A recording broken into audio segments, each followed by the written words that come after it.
The inquiry asked for an additional 2 years and $50 million. In determining that number, what factor did the need to reach the most vulnerable and marginalized play in that, reaching women, incarcerated women, women in shelters, and homeless women? It's very much a determining factor. To really get to the root of these issues, we have to hear from those most affected by it.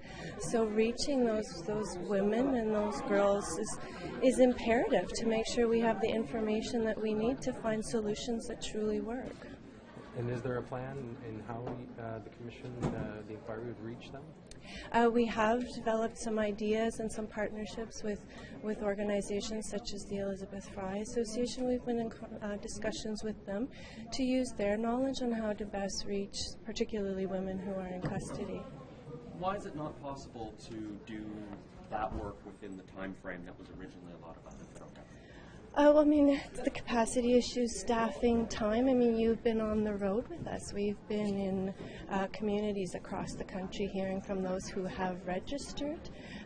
We do have statement takers who can take testimony outside of the hearing space, but it's also really important to have this forum where the public hears from these individuals, these women and girls and families, as well as commissioners in the inquiry.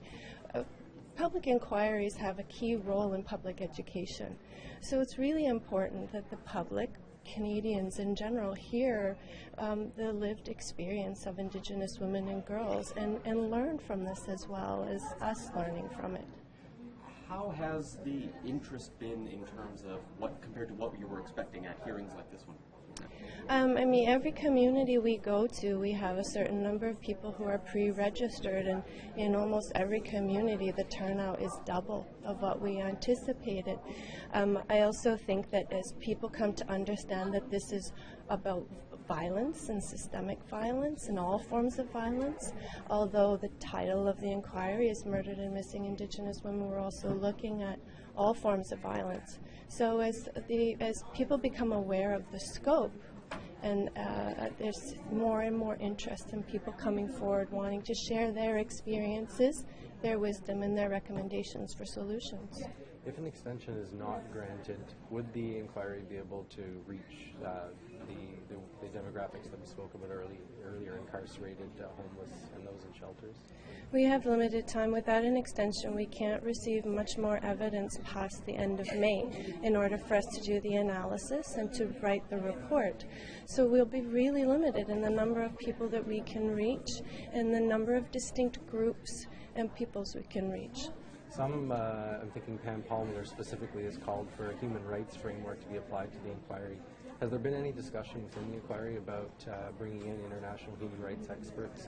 Yes, absolutely. We have plans to hold an expert panel this spring, and that will be looking at human rights and international and domestic human rights framework as a way to look at this issue. And do you know anybody, have any idea of who would be on that? Not at this time. I know our legal team is working with specific people to constitute the panel. Okay. Thank you. Appreciate it. Thank you. So can you just tell us some of the specifics about the hearing here in Goose Bay? Yeah, so we're in Happy Valley, Goose Bay, really happy to be in Newfoundland and Labrador, a very important stop in our work.